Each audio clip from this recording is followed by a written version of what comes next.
बिहार में महागठबंधन टूटने पर शरद यादव ने तोड़ी चुप्पी। कहा, महागठबंधन को मिला था सरकार चलाने का जनादेश। शरद यादव ने अपनी रणनीति का खुलासा तो नहीं किया, लेकिन इतना जाहिर कर दिया कि नीतीश के फैसले से नाराज है। लालू प्रसाद यादव के आरजेडी में शामिल होने के न्योते पर भी शरद ने कुछ नहीं कहा, लेकिन महागठबंधन टूटने पर अफसोस जाहिर कर दिया। शरद यादव को आरजेडी में शामिल होने का न्योता मिला है और कांग्रेस ने भी इसका समर्थन किया है। शरद ने फिलहाल नीतीश से आगे कुछ नहीं कहा। जो सारी परिस्थिति है हमारे लिए बहुत अप्रिय है। बिहार की 11 करोड़ जनता ने फैसला दिया था हमारे करार पर, तो गठबंधन के टूटने का हमको अफसोस है। शरद जी की अपनी बेचैनी है और वो उनके अपने कारण हो सकते हैं। मैं नहीं समझता हूं कि उनकी अब बिहार में कोई बहुत रुचि है। उप मुख्यमंत्री सुशील मोदी ने पदभार ग्रहण कर लिया, हमारे साथ हैं।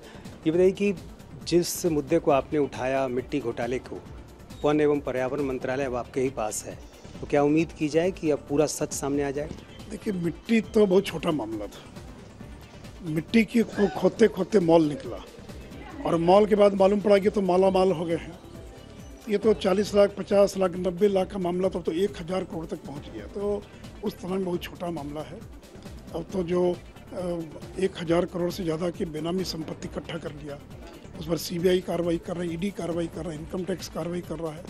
तो उस तुलना में तो बहुत छोटा मामला है। फिर भी हम लोग एक बार देखेंगे क्या ये मिट्टी का मामला था, इसका पूरा हम लोग समीक्षा करेंगे। कई चीज़ें इसमें राज्य सरकार के अधीन जो जुड़ी हुई हैं, क्या उनको आप देखेंगे? जैसे पर्यावरण क्लियरेंस नहीं लिया गया था। निश्चित रूप से उन सारी चीज़ों को देखेंगे। देखिए, एक बार इसकी जांच हो चुकी है और अब तो सरकार में है, कोई भी जांच करा सकते हैं।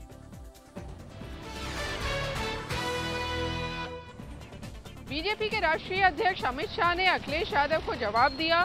शिवपाल यादव से जुड़े सवालों को खारिज कर दिया। साफ कहा कि बिहार में कोई तोड़फोड़ नहीं की। बिहार में हमने कोई दल नहीं तोड़ा है। एक सेकंड, हमने कोई दल नहीं तोड़ा है। नीतीश कुमार जी ने इस्तीफा दे दिया क्योंकि वो भ्रष्टाचारी लोगों के साथ रहना नहीं चाहते। तो मैं क्या बंदूक बताकर उनको साथ में रखने के लिए कहूं? अजय जी, उन्होंने अपनी सरकार का इस्तीफा दिया, उन्होंने भी किसी को नहीं निकाला है।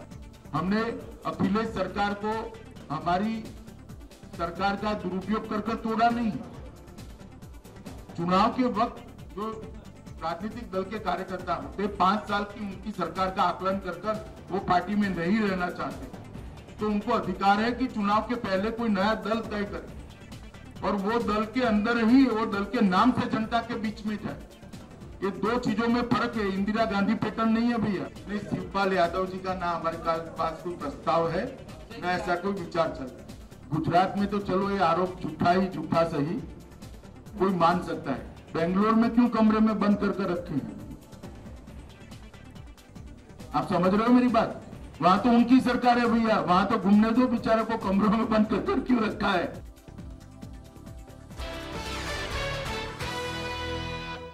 समाजवादी पार्टी के पूर्व नेता बुकल नवाब यशवंत सिंह और बीएसपी के पूर्व नेता जयवीर सिंह आज भारतीय जनता पार्टी में शामिल हो गए। दोनों नेताओं ने 3 दिन पहले विधान परिषद की सदस्यता से इस्तीफा दे दिया था। आज यूपी के डिप्टी सीएम और बीजेपी नेता केशव प्रसाद मौर्य ने इन नेताओं का स्वागत किया। बीजेपी में शामिल होने के बाद एसपी के पूर्व नेता बुकल नवाब ने आरोप लगाया कि अखिलेश सरकार में शिया समाज के ऊपर फर्जी मुकदमे दर्ज किए गए और जब ये लोग सरकार से मांग करने के लिए गए तो उन पर लाठियां बरसाई गई। हम जो जिस कम्युनिटी से बिलोंग करते हैं वो है शिया समाज, और शिया समाज के ऊपर जो है पूर्व सरकार ने इतने अत्याचार किए हैं कि हमारे धर्मगुरु जो हैं उन तक पे लाठी चार्ज किया है, उनका खून बहाया है, उनको मुकदमे लगाए हैं और उसके बाद में उनके ऊपर और उनके मतलब संगठन पे हमारे शिया समाज के ऊपर जो है इन्हीं ने इतने मुकदमे लगा दिए हैं और इतने लोगों पर मुकदमे लगा दिए हैं कि अगर पूरी जिंदगी अगर अपने मुकदमे लड़ते रहेंगे लोग तो वो कभी भी वो मुकदमे नहीं खत्म होंगे। आदमी खत्म हो जाएगा, मुकदमे नहीं खत्म होंगे।